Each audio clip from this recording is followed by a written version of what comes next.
Welcome back to Blackacre Ranch, everyone. My name is Jeff. I'm here with the buffalo herd, and I got to tell you, the rut is officially on, it looks like. And also, I've got to fill you in on a little detail that happened this week, and about one particular bison. So stick with us.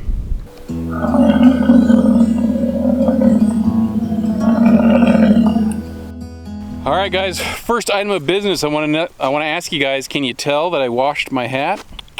I know a lot of you guys are just loving this hat, but first time in I swear 15-20 years I washed it, and it looks good enough that I could probably wear it for another 15 to 20 before I do the same. So we will keep the hat.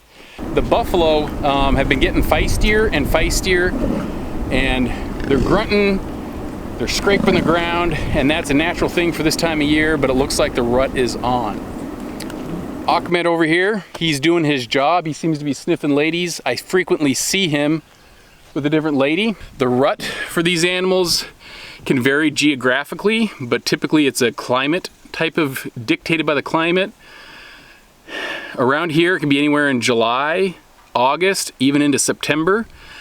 Depending on the weather, it could last a little longer. There have been babies that get born in November, February. So, you know, it can kind of just depend on the cycles, but typically the buffalo will cycle through the summer months. And this is just an indication that things are kind of getting a little bit more ornery here at the property, which it wasn't doing that before. So I want you guys to remember that we did just worm them a week and a half ago, so we're gonna have to be checking some poo samples recently. So we're expecting they're on the uptick from their health. And I also did get, just to let you know and fill you in on the details, we got the forage analysis back on our hay samples that we sent in. And, you know, typically this year, I'm telling you, I'm looking for something really bad. But it came back, unfertilized hay came back over 10% protein. That is like crazy. That's good. That's better than the hay I had last year from the same guy. It was 9.7. So I'm super happy with it. I'm stoked. I think there was one that was 10.1% and another one that was like 10.7 or 10.8% protein. So this hay should have enough protein content that they should be able to get everything they need from it. Now, yes, there might be some minerals, there might be some other things that maybe, you know, they have to be compensated with, but I kind of sit there wondering, like, gosh, do they really need super amounts of supplement? I don't know. I don't know. I'm going to see how they rebound over the next week or two, and from this worming that we just did, and see how they kind of respond. And if they start really just looking a lot better, I may start pulling back a little bit of that cubes that we're giving them. This here is the most mysterious buffalo that we have. I rarely see her, number 18.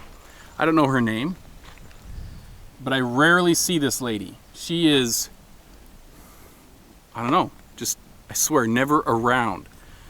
But my kids say that she sees her. It's like Night Fury from How to Train Your Dragon. I swear, you know they're there, but you just can't see them. So, anyway, she's a cutie. She's looking good. I really like that. The number of the other babies. Anyway.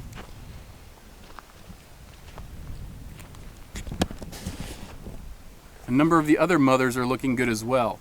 14 is one that we always have struggles with. She just always seems to, well, struggle. But she's looking okay. And she is standing next to number 8, I believe, who I'm hoping is going to have a baby as well. This is one of Steve's, number 130. She's a cutie. She's kind of rebounding a little bit from all of the stuff, parasites. But otherwise, they're doing good. So, and then I'll leave you with these two babies. And I'll get back into the purpose of this video besides the update. Aren't those babies cute? All right, so as I said before, the purpose of this video is to explain something about one of our buffalo in particular, who is fairly naughty. And there's a story behind it. You probably saw from the thumbnail that things didn't go too well and he kind of made some bad choices. So that would be Bartok. Bartok is one of our two herd bulls, him and Ahmed. He is the smaller of the two, and he has been one that has been struggling with weight and parasites for about a year now. And his temperament is actually a little bit more aggressive. He's a little bit more bossy. despite being small compared to Ahmed, Ahmed is more playful, but Bartok is more just business. What's actually kind of weird is Ahmed will not let us feed him, okay?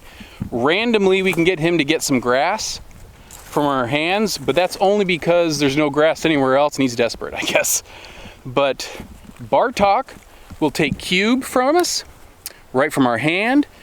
We can pet his nose at times. He's always been more amenable to us and I guess accepting and whatever you want to call it. So Ahmed's been always more standoffish. When we first got him, he would pout and he would go away, and even though we had cubes, he wouldn't come up to us. So that's Ahmed. Ahmed's temperamental but kind. Bartok's a little wired, but he's friendly. So if Bartok is friendlier, comes up to us, and Ahmed's more passive, then as you saw from the thumbnail, then what's up with that? Well, Bartok got kind of riled up and decided to do something he shouldn't have and attacked my daughter.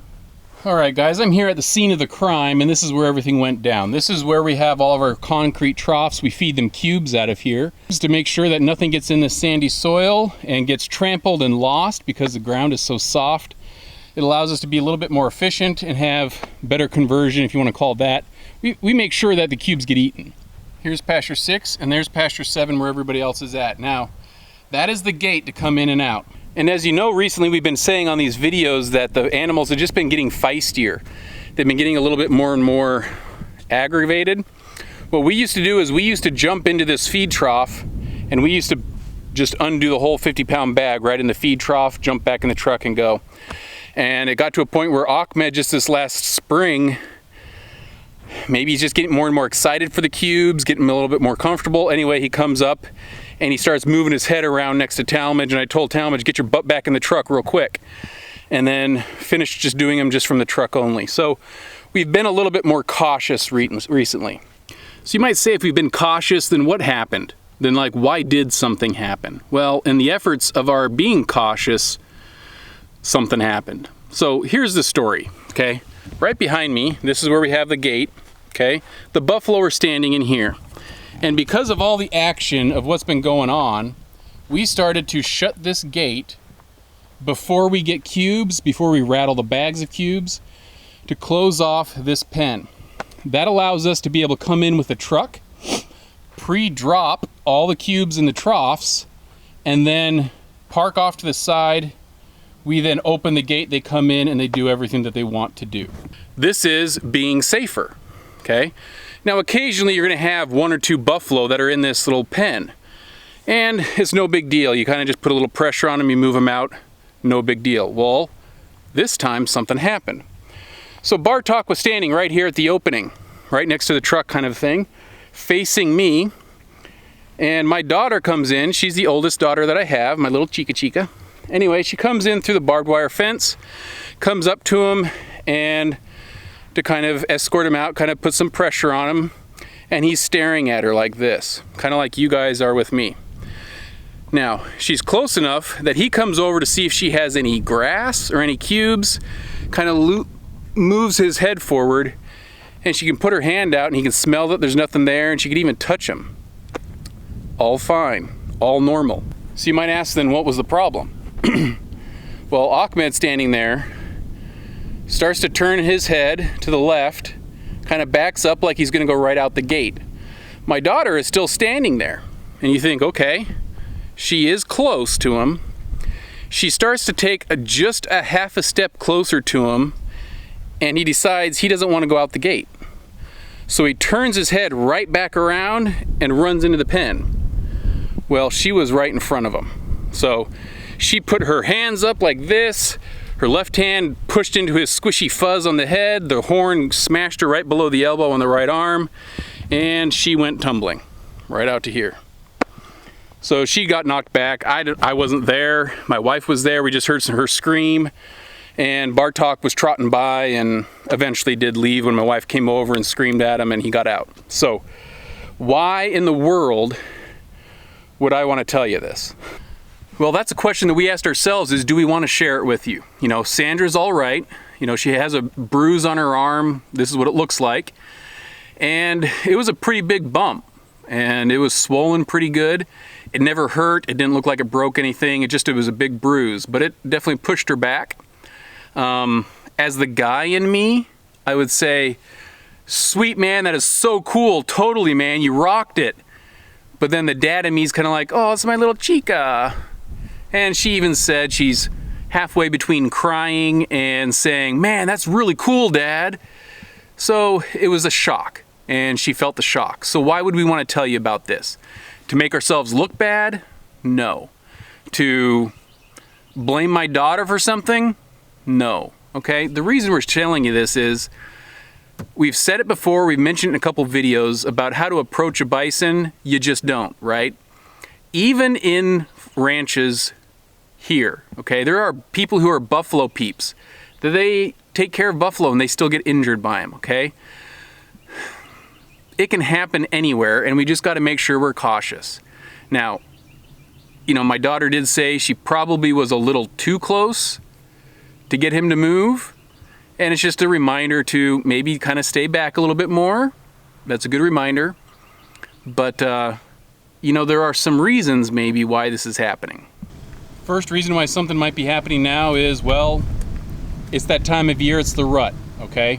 Bulls get a little bit more riled up, females get a little bit more riled up, and you saw from video earlier, just that they can get kind of angry, a little feisty, a little skippy, runny, kind of whatever you want to call it, they start going around.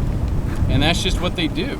So right now, it could be expected that they're going to be a little bit more touchy, a little bit more sensitive, cute little calf, but they could be just a little bit more sensitive. So the time of year probably didn't help with that.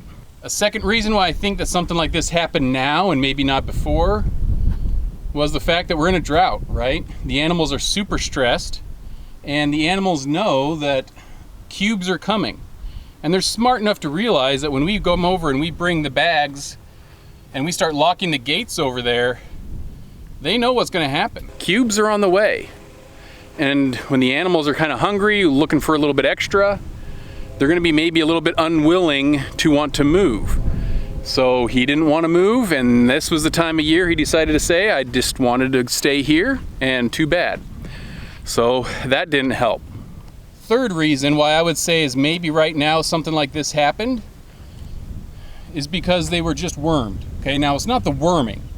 It's the fact that I think the worming made them hungrier, a little bit more antsy to have good nutrition, and it elevated their desire to get it. So the worming was to combat the parasites which are affecting them and bringing down their health. Therefore, any good food they can get, they want it more and more. Therefore, it just adds to the aggression or the anticipation that he just wants the food and didn't want to listen.